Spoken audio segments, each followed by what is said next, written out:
Yeah, let's get into it. We have an amazing guest this week.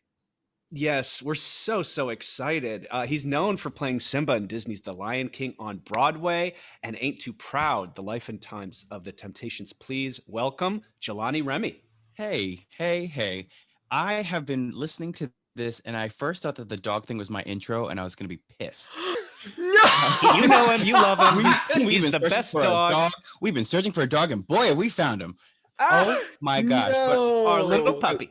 But then that got me thinking that a friend of mine actually did just get a dog. She got this beautiful sheepish dog hound thing and Oh. sent it back the next day. Why? Send it back the next day. They too much anxiety. They did it on a whim. They didn't think about it or something. But you had to have thought about it to bring it home. Oh. And for us to all buy gifts for this The dog. thing is, like a lot of dogs that you adopt. What did you say? We had bought gifts for the dog. Oh, There was a receiving line. You There was a receiving line.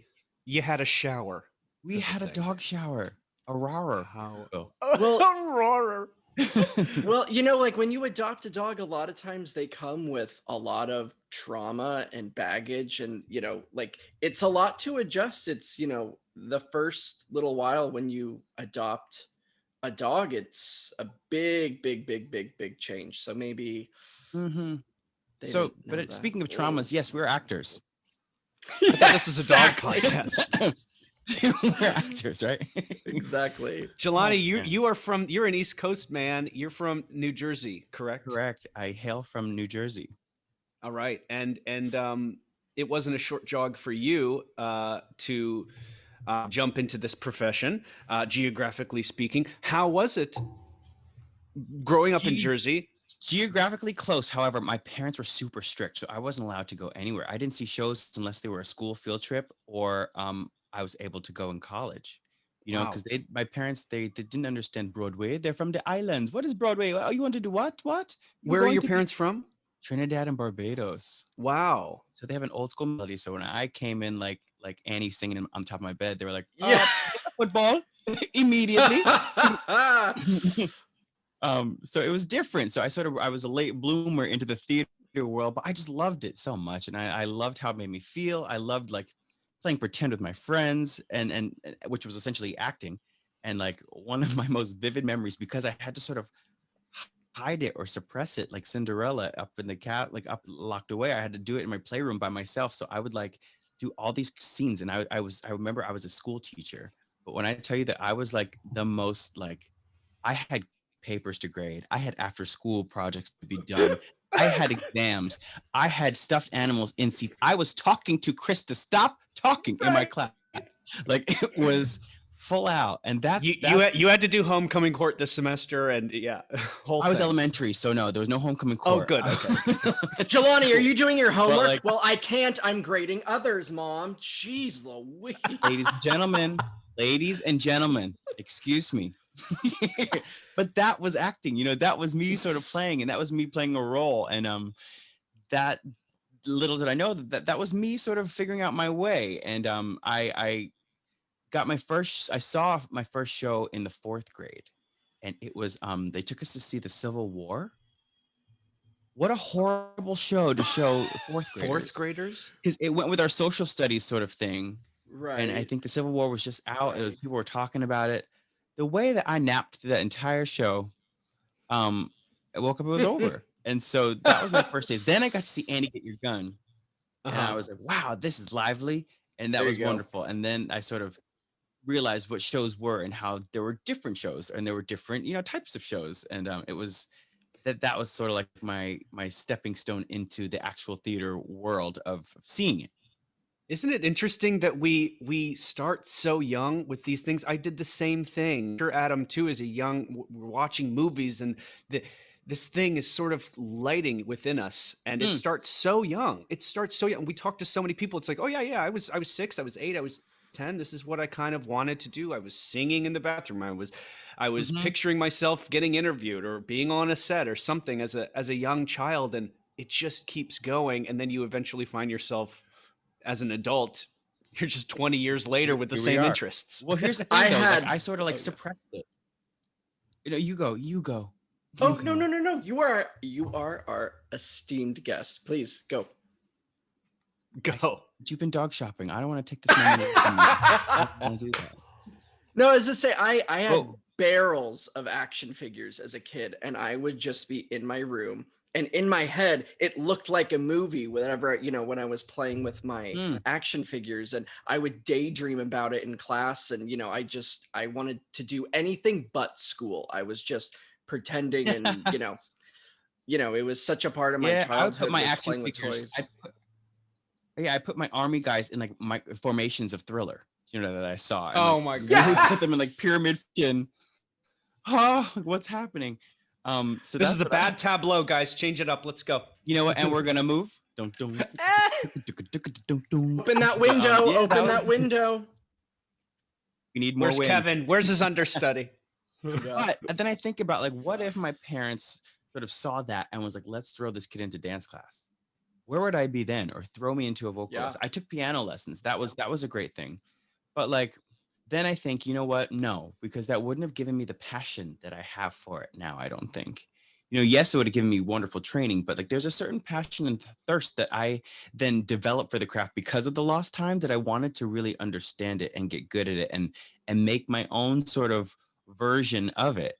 It's an ever-changing process, but like it was my own sort of like, this is your path. Yeah. So you channeled your limitations to not be a liability, but more of an asset, where you used it to fuel yourself to go farther, to go faster, to go bigger. Yeah. So like I then picked up that football, and I was on the football team for a while, and ended up doing theater there. So I figured out how to get out of conditioning was to do impersonations of the coaches. They loved it. So they would call me out, like, Remy, come over here. Come on, do him. And I would do his impersonation. And I then had to not run. I then had to not crab walk. Okay. So that's how I figured it out. Isn't that interesting? Yeah. And like they embraced it. It was my thing. And then I would be sent up to go sing the national anthem in my cleats and my garb, running up the steps, singing it, and then coming down and playing the game. And I remember my coach saying, listen to me, son. You go up there and sing. Sing it plain. Don't do any of that hoota stuff, okay? I like it plain.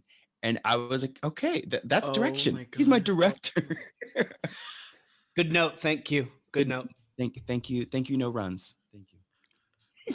Did you experience any flack from, say, your fellow students or any coaches that? Because I shared that. I mean, at the end of I think I mentioned it in another interview where we lost the game that would lead us into this championship run. And I was like skipping off the field because I was like so ready to take improv classes. I was like, I was the only one who was excited that we lost. Did you experience that, knowing that everybody kind of knew who you were? So remember how I told you about the army figurine formations and stuff? So I then got into cheerleading. I fell in love with it because that's like, you're performing, you're throwing people around, you're flipping, there's formation changes. How cool. So then I secretly started making the routines for the cheerleaders. So at halftime, I'd be looking to see if they were nailing the choreography while our coach is sort of talking to us. Like, and also, truth be told, I wasn't that great. You know what I mean? So when the time came when the musical was sort of, I didn't get there yet, but I did a musical. Wait, the football or choreography? Wait, which one? Which were you not great at? Football. I mean, I remember my one play was like the 129 waggle. Like I remember that one because I couldn't remember the plays that well. Probably because I wasn't so invested. Right. Of course. But like a lineman, I was fine because it's just like block, right, block. Right, but like then they made me a tight end. No silly jokes here. Keep it clean. Keep it cute. Keep it cute. Can we meet Adam? He's raring to go. Don't be a hound dog, Adam. But then I had to learn plays and direction and things. So like, I remember being in the huddle and I'd be like, they say the play and I'd be like, just go this way. They would draw my route on the football. How cute is that? That is amazing. It's like blocking. But not. Then you gotta like run and catch and like, oof, ouch. So then, but you were doing plays in high school, yes? So before then, the plays did not. My first play was in high school. Well, I did like a little stint in that high school musical as a middle schooler, if I may be so bold. I was a Cuban dancer in Guys and Dolls. I was drafted over nonchalant scene. I got my head smashed with a sugar bottle. It was pretty daring. It was pretty great. But my first role was Duty in Grease, and it did not conflict with sports. Second one did not conflict with sports. The third musical was moved, and it conflicted with sports. And my head coach, who talked about the anthem, he was like, "Son, you can quit. Go do this music thing. But let me tell you something. You better be good. I like it plain. You better be good." And he let me quit. And thank goodness he did, because Wow. it's not something you do. He let me quit. Hindsight, he's like, "You weren't a big loss." But he didn't tell me that to my We face. actually got a little better. He was like, "No harm, no But foul." it gives you that Okay. That's great. So you got the allowance to blessing. really go do what you want to do. It was a pressure off of me, because there was a lot of Yeah. pressure to like stay with the team.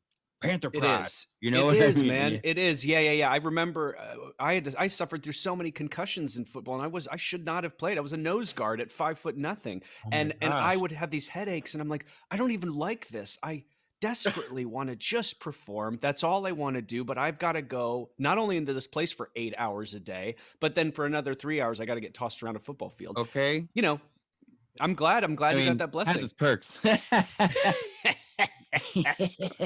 But yeah, he let me clip those wings Fly. and fly. Yeah, baby. Is that what happened? Is that the Awesome. analogy? Clipping your I wings don't and know. flying? That doesn't sound right.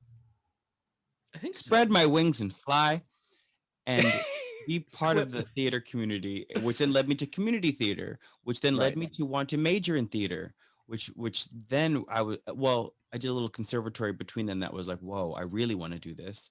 And that led me to my collegiate study of theater. And where did you go?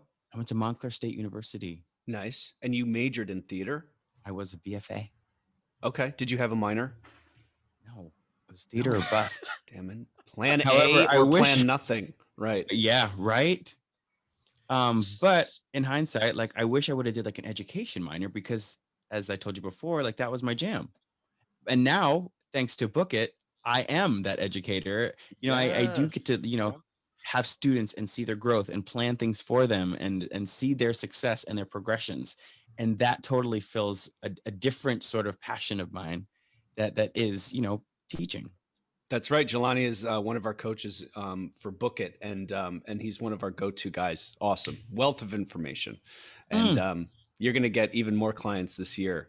Book It's doing great, and we're so happy to like provide this awesome service, and we're happy to have you on. So after college, what happened that got you released? Well, what happened was a no. I had a Just pressure- one? Naturally. You need like 1,000. Naturally. Okay. Well, my first audition was for a show called Hairspray. I've heard of it. Yeah. You can't stop my happen. That's not the role I played, but anyway, I auditioned for Hairspray, made it to the very end for Seaweed to be standby or something like that, and I didn't get it. And they said, "Hey, you did a great job," and I was years old. Uh-huh. And they were like, "This was a no. However, we'd like to maybe see you for another project." And so that project was High School Musical. Right, and that went on. Exactly. That was going on the road, right? Yeah, they were mounting it to start. We started in Pittsburgh, and then sort of went on to do a national tour.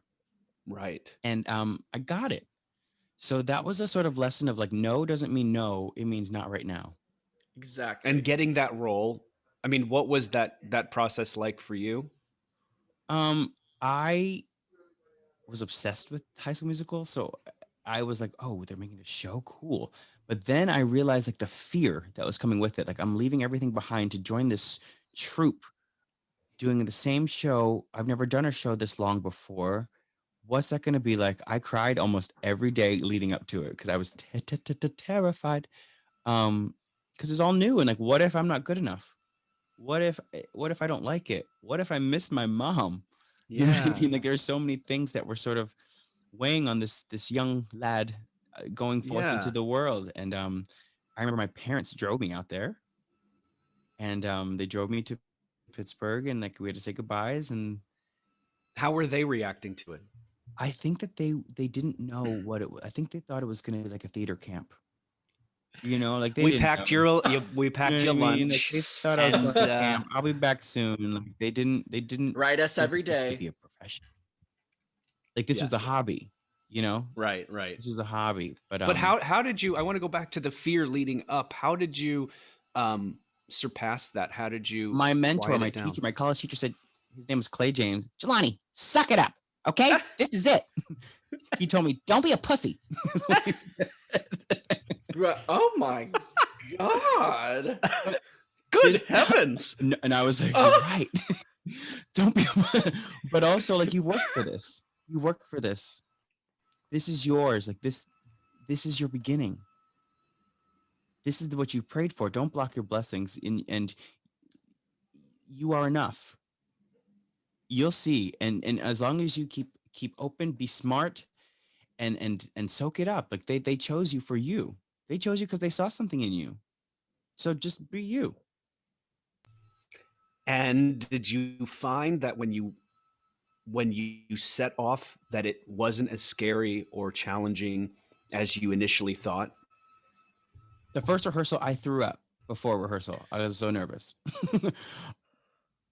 But then I got there, and I was just on the outskirts. And there's this thing that the theater community does, and that's connection. And people Yeah. want to be there with you because we're a team Yeah. together. So when I think they felt my sort of shy nerves, they were like, "Come here, little lamb." Yeah. You know, It's sort of gonna like, be okay. "Come here, You're little one of guy. us now. Oh, you miss your mom?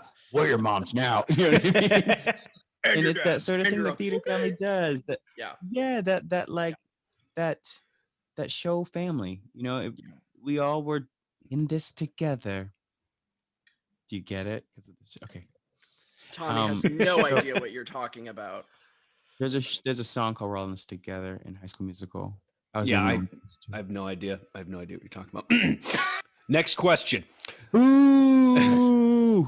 But No, I haven't Jelani, seen so High School going Musical. From high school and college and cheerleading and kind of these like I think I went when you got that to was the tools I needed to get me my first job.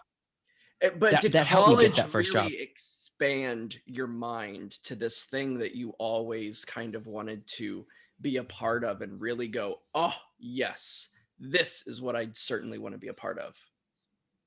So I am like a sponge, and I want to absorb all information and all experiences that I can. So that's what college was for me. I said yes to everything, and I still kind of do it. And it's a struggle, but whatever. Thanks for saying yes to be on this, by the way. I work that's for why you. I'm here. I have to. You're my boss. But college gave me experiences that I didn't realize were going to be so essential to my life. You know, that being said, like I mean that because I had the opportunity to. I don't know if this is supposed to happen, but one of my professors had a piece that he was presenting, and had us do a reading of his musical that he wrote. Can they do that? They didn't pay us. Can they? Probably. I don't think so. But anyway, he asked me to choreograph it. And I got to choreograph a piece of work that was not mine, that I had to breathe life into and work with the director and bring a vision to life and a presentation for people that were coming to see it. What a cool experience for a college kid to have. You know, especially I didn't come from a dance background. I just loved making up things and loved formations and loved storytelling with that. And he gave me that opportunity. And I remember another time I was auditioning for a Grand Night for Singing, you know, the musical review. And I didn't get cast. And I was so perplexed and hurt about why I didn't get cast. But my name was on the list, but it was at the bottom with an asterisk. And I was like, am I an alternate? Humbling. Can we talk about that? And he's like, Humbling. the same teacher that told me don't. Yeah, that same teacher. I was so hurt because like I like to be that positive energy and that go-to guy, and I was prepared and put me in your show. But he was like, Jelani, I need you for something else. And I was like, well, what is it? And turns out we ended up having a relationship with the Shanghai Theater in China. And 2 exchange students were coming to our school. And it was my job to teach them the show and put them in it. Whoa. Wow. What a cool experience. Yeah, with the translator and everything, I got to learn it. learn what people did and fit them in and make them feel comfortable and have that experience, which then gave me that brain later on to be a swing, or to be a Oh director. yeah. You know what I mean? That sort of, you learn how things work. And I ended up getting to perform in the show. I got one show, which was great, but more so the experience was something that you, it was incredible. And I didn't know what was happening, but like, what a way to shape you and to groom you for other things in life. So what Isn't it started out as, oh man, it's not what I wanted, turned into something that was going to form, but you didn't know that. I had In no idea. retrospect, only you can see in hindsight the power of that, what looked like not an ideal situation. And that's happened to me where I didn't get the role, but I was going to assistant director, whatever, Mm-hmm. or I got a smaller role. And then there was another project that was shooting then that I wouldn't have gotten if I got a smaller role in this project. So it's all, not fighting the powers that be that set us in a place for a specific reason, and that Mm-hmm. probably primed you for a life of not getting your way and having the universe adjust you to this other place that you're better suited for. And I can also speak on, like, since then, every show I've been to gave me that eye to watch everything that goes on. Right. And because then when an opportunity knocked, I was able to step in. And had I not been ready, I don't think it would then traject me to where I ended up. But it's Yeah. because I got that eye to see things and to fit in. I was able to be a swing. I was able to be an understudy. I was able to step into a role. I was able to, dive right in as needed. And that's happened a few times. And I've been so fortunate to have that sort of part of my brain developed to do that. Because it's a specific person can only do that. I mean, you can't Oh, just go yeah. out, right? Do you Yeah. find do you find that you're a better actor because you've got plates in the back of your head, multiple plates where you're not just focused on acting and this performance and this scene. You're like, "Hey, I know that part and that part and this part." Does that make your acting better in whatever part that you're currently playing? I agree, because as an actor, I want to be aware of all things going on, because anything can and will happen. And Yeah. it's nice to know what's up, and if something does happen, how the show will go on, but also just to be aware of all people involved. I know I know where you're at. I know where you're standing. And also because theater's alive. And like, what if, like, let's shake it up. Let's do something else. Or like, it makes you a better actor also because it's like the ultimate chameleon, right? Knowing what other people do. And like, it's sort of an acting challenge, and also helps with listening and understanding what the other person's giving or saying. Yeah, absolutely. So where are we in terms of your your bookings of bigger shows? You're on your way toward, I believe, Smokey Joe's is next. No. So I did High School Musical, and Uh-huh. that was an opportunity where I was an understudy that then sort of the people were out, and I got to step in because I knew what was going on around me, and I had those opportunities to fill in because that's what I knew. And I then took over a role, and then I did High School Musical 2 after that, and originated a role, which is really cool. Amazing. And then from that closing, I then had an audition for Lion King, and I started as the back legs of the rhinoceros, and then as part of the ensemble, which was really cool, and I loved it. And then I traded with somebody who was a swing that couldn't handle it, and I traded with him, and I became a swing, and he took my track. Wow. Yeah, Whoa. it was so Did he great. come to you, or did the No, people? our supervisor came to me and was like, "Do you want to be a swing?" And I was like, "But I won't be in the show every day." And they're like, "Trust me, you'll be fine." And I ended up getting with him, and I learned what 8 different men did or something like that. Oh my God. Whoa. They're I like, it's loved the it. Lion I King, you'll loved it. work. Don't worry about it. Okay, period. And then I took over Simba. So it was a wonderful progression of, like, learning the ropes and getting your practice in and getting your truth told, on stage. So then I did The Lion King for years, and Yeah, you were there, let's just a say, for a string of years with string of years, and plural. then it gave my Broadway Terrific. debut. Right. So then I came to Broadway, and then I did Smokey Joe's, and that was crazy because it was like you were saying goodbye to this huge chapter of your life, Right. and a character that you've gotten so accustomed to, and that you're so sort of used to, and the family you're used to, and the schedule you're used to. And it was tricky to sort of go through that, But what a blessing to hop to another show. Let me tell you about that last day of Lion King for me. Like, it was a whirlwind because I had so many people out there for my last show, that I have friends and family and fans and whatnot. Little did they know that that was actually the tech rehearsal for Smokey Joe's. That was our final tech. So I was teching Smokey Joe's in the morning. They let me leave at 3 o'clock to go do my matinee. Oh my I got to do gosh. my last show, have a little shindig in the lobby on Smokey Joe's dinner break, and then go back to tech. So there was no time to process, and I think I love it that way because it was just like, go, Yeah. here it is, Yeah, you don't here it have is. time to worry. Go, go, go, go. And it was a beautiful thing to go from playing this iconic character to then now playing the iconic character that is Jelani, because that's who I got to play in Smokey Joe's.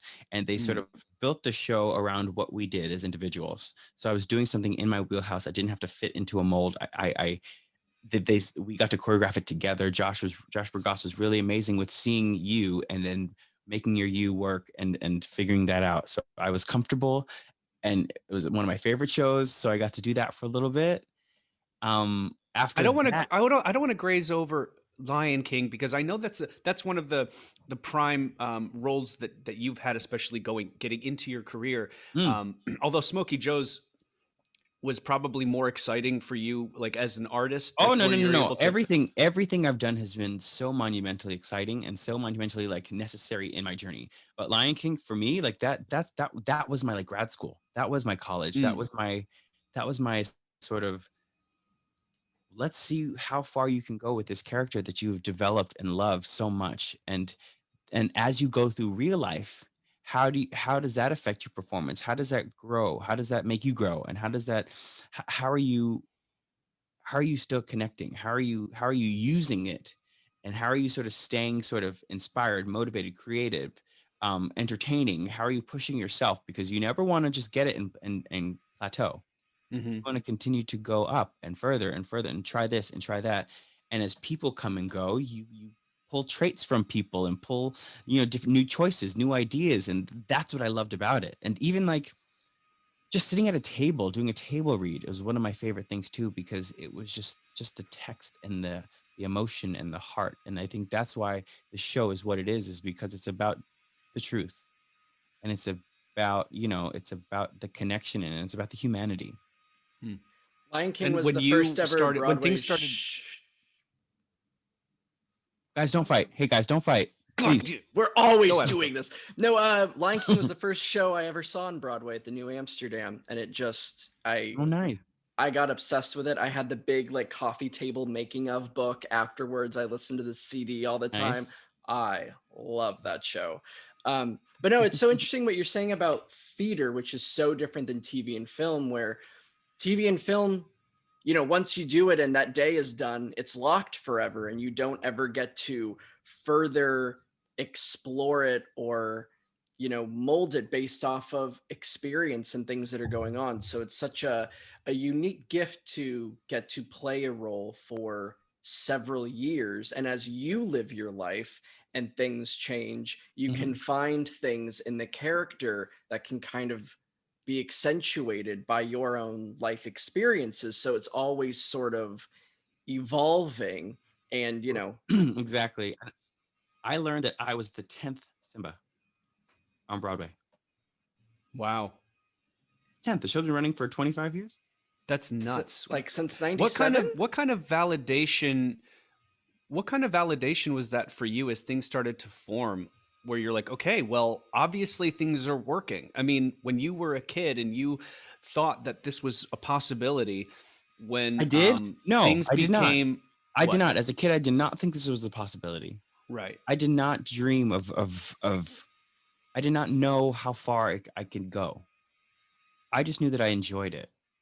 The rest, Mhm. like, this has been such a blessing and such a surreal experience. Like, to know that, like, a kid who suppressed it, or sort of fought against it, or didn't know how to fit in, or sort of felt like an outcast sometimes, was able to sort of use it and channel it and find a chosen family, convince his real family, go through, a lot of, hardships and sort of risks to sort of find my happiness in the arts and find my place.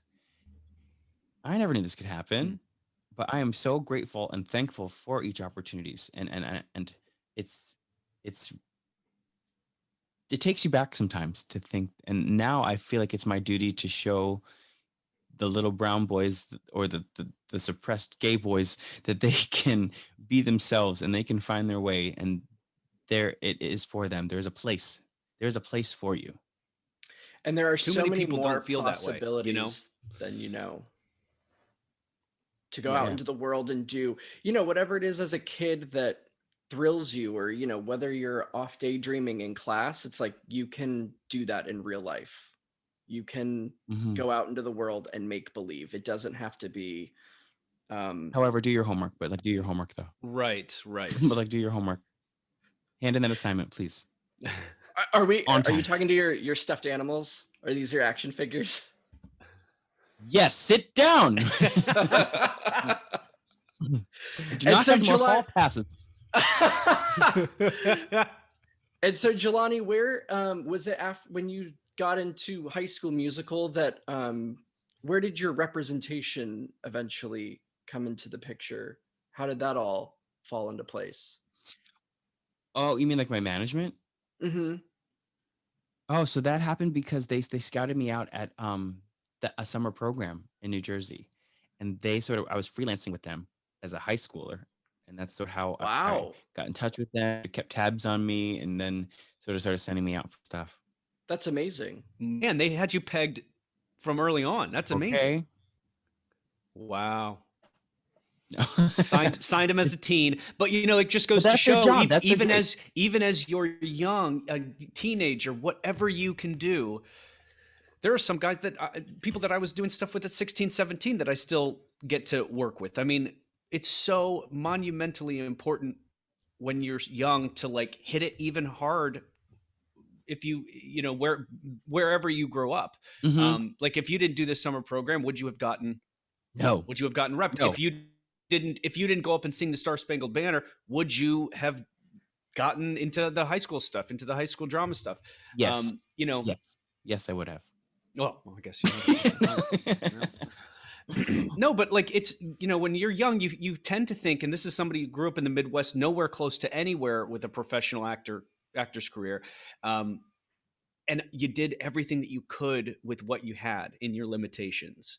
And it's surprising that once you start doing things, there are people, even in those small little things that you're doing in high school, that will greatly affect your future, directly or indirectly. You want to know what it was also is that I graduated with one other Black person in my school. So I had nobody to look up to around me that had the same passion as I did, or there was no sort of like, here you are. Other than the telly, the TV, I'd watch, comedians, or I'd see Michael Jackson, or I'd see things, but there was nobody like around that I could sort of look up to until community theater happened, and I got to see some really strong, talented Black artists do their thing. So I figured out, okay, well, I have to make a way for myself. I have to like kill him at kindness, kill him at comedy, be that Mhm. guy, do it all, and make people smile, and that'll just keep at that. Keep fueling yourself with the goodness, and keep sort of keeping on. Especially among like feeling like I had to be best, be my best. I wanted to do that because there were so few of us, and I also had the support. I had the support with my friends. Like they were so gung ho about whatever I wanted to do, they would do it. And I come from a really strong, supportive community.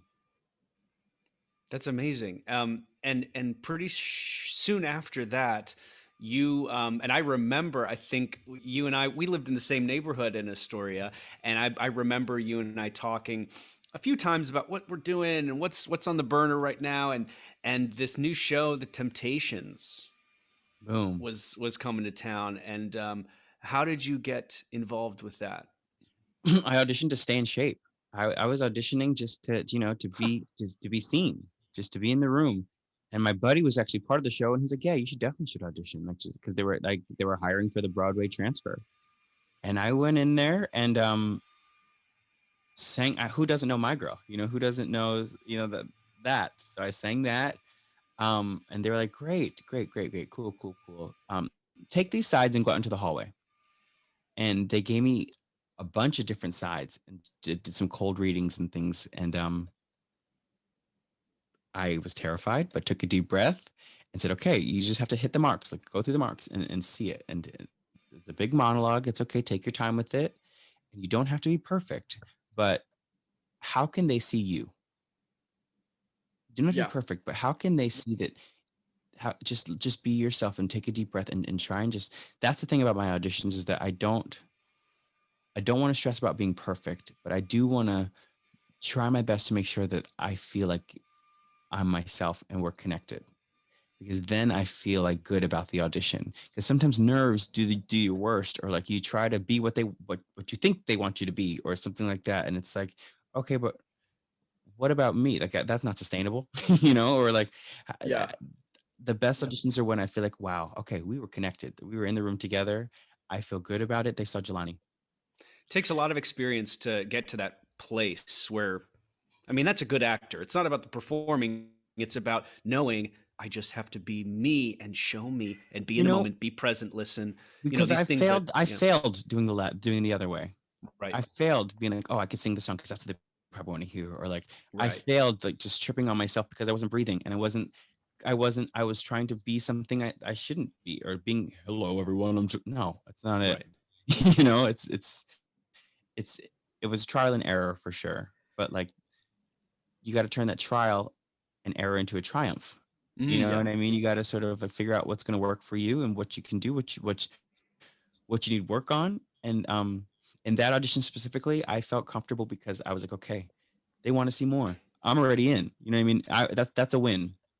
Yep. So let's keep going. And found out I booked to be a standby, which was exciting for me because I promised myself that out of the jungle, you may say, that I would continue to do anything new, because this is my first time actually in the city doing things, because I've been in my sort of beautiful Lion King family for so long. Like I was going to get out and see what Jelani can do and keep doing new things. And you got to sort of prove yourself, and you've got to work your way up again, because yes, you did it in one community, but now you got to sort of build up again. Like nothing is promised and nothing is just served. You have to work for it. You know, you have to, in my mind, I was starting fresh, even though I'm old.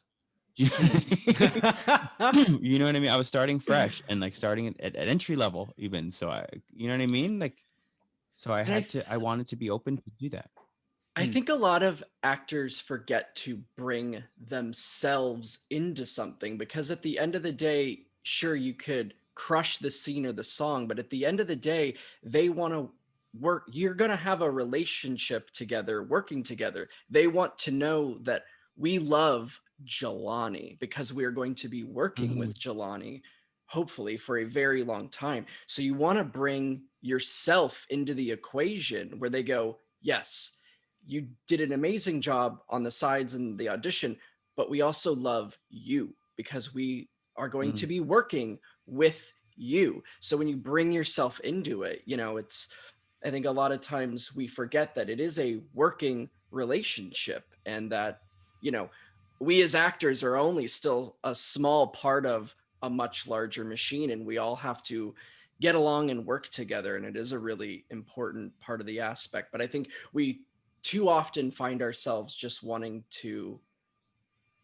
be perfect and not bring ourselves also into the work, which is really important. Absolutely. Yeah, if there's a nervous actor that comes into audition and they're just nervous and they're the actor and they're doing the scene and then they're done and they're like, great, thank you very much. Well, the creative team didn't get to see who that was. They saw a good actor, but they're going to work with you. You're going to perform 2 hours a night. That's it. But what about what about rehearsals and the tour and the road and being in the same room together for days, weeks, months on end? I think that's such a great bit of advice to bring yourself, your unique self, and allow them to see you, because like it's just like any other job interview. Don't they want to know that you might have like a great GPA, but you got to be a nice guy in the office. You got to be like somebody enjoyable.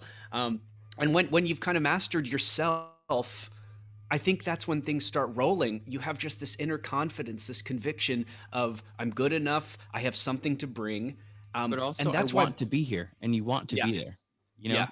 I want to be there. I love the process. I love the evolution, and I love the feedback even. You know, I love that. As much as I love doing the show, I love rehearsal. Well, Hmm. do I? Yes, I do.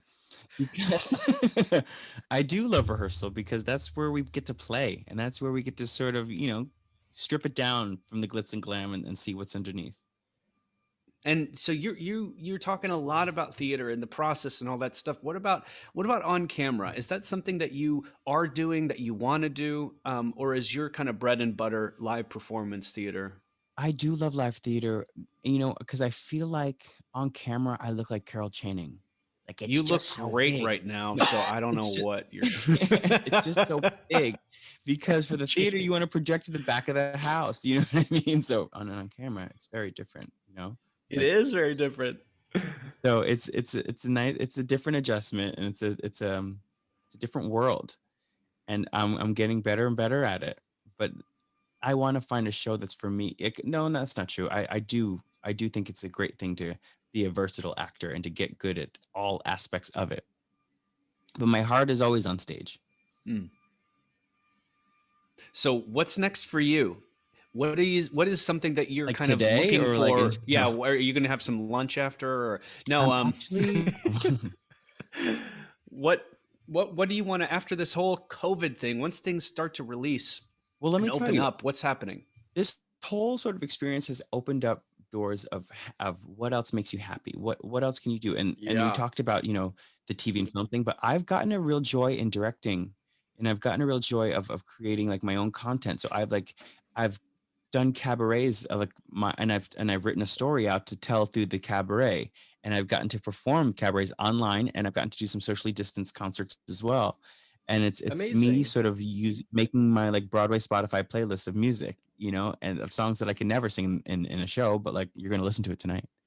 Um, That's incredible. Of yeah, course you and it's will. it's been so nice to connect and to sort of share things and to do that. And I've also gotten to direct some content, some online content of for Broadway Cares, who's our savior, Yeah, really does wonderful stuff with helping us out. And they've given me such a great foundation to sort of put together a benefit show with a theme and cast it the way I want to. And the way I want to is to cast it how I see the world: colorful, shapely, different sizes, different, all different people doing their thing and putting it together so like the audience gets to see a beautiful display of artistry. And we're also helping people in the meantime. So we got to raise a bunch of money, and my friends got to be seen, and I'm not talking about, I'm talking about the friends that I even knew in college that wrote a musical that I believed in. They got to share their work, or Hmm. like my trans friend that is a beautiful artist, she got to do her work. My up and coming, beautiful singer got to do her thing. And my dancer friends got to showcase their choreography. Like it was a sort of variety show because our community is a variety and is diverse, and I want to always give a platform to that because that is what the future should be. That is what our community is. So I'm happy that I got to have the head decision as to, okay, I know you do this, do that, pull that out, and I got to create a cohesive sort of show, and it was wonderful. that's How amazing. exciting is it, for someone like you who grew up the way you did, that to know that things are changing, and that there are people now who have every reason to believe that they can be on that stage or in that show regardless of the color of their skin, their beliefs, their sexual orientation, whatever. How wonderful is that feeling to you now, and being so still early on in your career? You've got so much time to know that it's going our way. How does it feel? Great, but it also is a great responsibility because now I have the keys to sort of form my own, to form it and to be part of the solution and to be part of this band of people wanting to change, wanting to make change and create platforms and to create safe spaces for our brothers and sisters to thrive and to really change people's minds that maybe didn't think about it before, or to just pull up, come on, let's go let's do this all together. And I think that it's great to watch, but it's more so even better to be a part of. That's wonderful. And how can we see this Broadway Cares variety show? Is that available? Oh, it was streaming. Where were you? I've been posting about it, Son Tommy. of a bitch. I've been posting about it. You'll have to do it again. I'll do lots more, because it was such a great experience for me to sort of sink my teeth into, put my director hat on, you know? Right. That's awesome. So do you think you're going to start directing as your career unfolds? I would love to. So now I'm sort of doing these online things with schools and helping them with their musicals. So I get to sort of do that, and sort of I'm like Dr. Do a lot. Not do little. Not do little. Do a lot. Okay. And give these kids, these next generation performers, that's a shelf with love into the spotlight, and to pull out that performance, and to pull out that you know, and to see what's in there. And isn't that cool that like high schoolers now can just Zoom videos? Oh, sorry, Adam. I'm going to finish. You guys fight. I hate when you guys fight. Listen, he starts it. Isn't it great that high schoolers now have the access to Zoom calls where like they can learn from anybody in the business? It seems like the next generation is going to be more. Depending on where they are in the world, yes, because the time change is real, and it's for sure. But also, like one of the minuses of this thing is that you're accessible anytime. You know, people, there's no like office hours anymore. You know, and it's like, but it is, you're absolutely right. It is a wonderful thing. And Jelani, was it the directing and everything? Was that something that you always sort of, oh my gosh, had in the back of your head as like, maybe one day I would like to do that, but you know, you're on stage and then COVID gave you that opportunity where you're like, well, I think maybe now I have that opportunity. I've dabbled in it. I've dabbled in it a little bit, you know, as I told you about my classroom back in the day. And but also choreographing has definitely helped me, you know. But I've done little things here and there, but this was a time where I had not much to do. And so why not do that thing? Why not do that thing? And especially to help people, and in turn it helped me, because it gave me something to look forward to. It gave me a different sense of purpose. It gave me a different sense of, you know, a sense of urgency to create and to work for this. And it totally fed my soul and my sort of my theatrical hunger. Yeah. It's wonderful. So fascinating, you know, with COVID, you know, Tommy and I used to always talk, well, a year ago, you know, used to talk about, you know, in the arts, you know, you never have a period of time where everything shuts down and goes away, and you're sort of forced to have time to yourself and maybe reevaluate things and think, well, you know, now that I have time to do X, Y, and Z, what if I actually started that script or got into B, this? And C.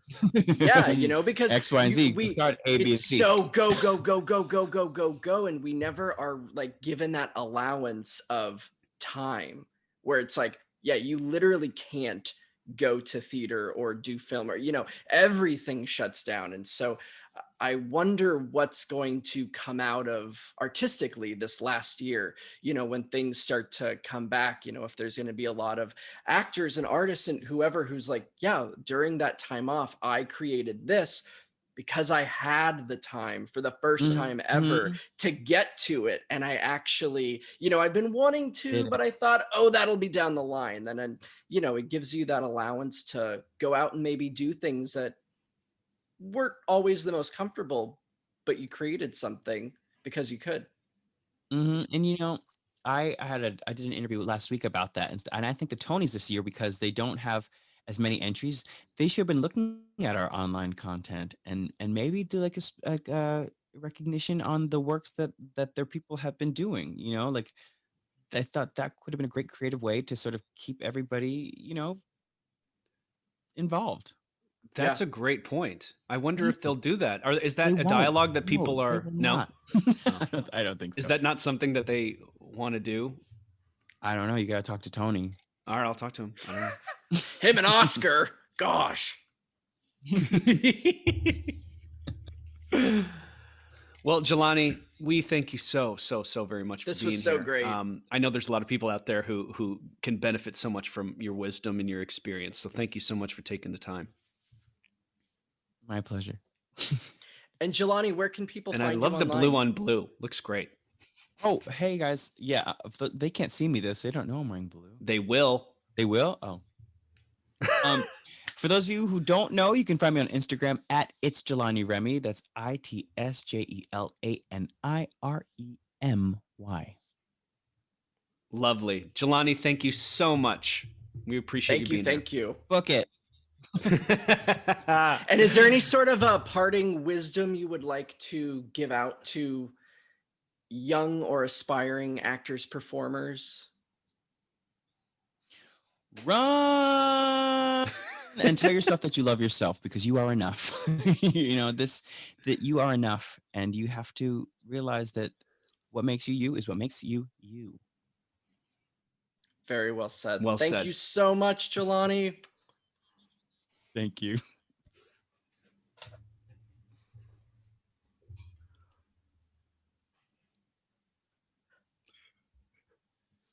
Oh my God. Jelani's taking off his shirt. Huh. This will be it's that kind of show. We'll do like an OnlyFans exclusive. What a love. Yeah. Just the best. Just the best. You know how we met? At the gym, right? In the steam room, Adam. In the steam room. Of course you did. Jelani, you're not supposed to be here anymore. Is that true? Oh. No, I'm kidding. No, seriously. Jelani, steam room. come back. And he left. What did you tell him? I said come back. Come back. You know what was funny? It's like we'd be like coming on the steam room, somebody go into the hot tub, whatever, and I'm like, hey man, how's your day? Oh, good. I just have to perform this huge, like 2 shows in like an hour and a half. I'm like, oh, cool. I'm gonna go and fuck off like at the library. Like he would just go off and do these double shows. Right? Yeah. Oh my God. Working, that man. Working. All right. Thanks for listening, everybody. We'll see you next week. We'll see you next time.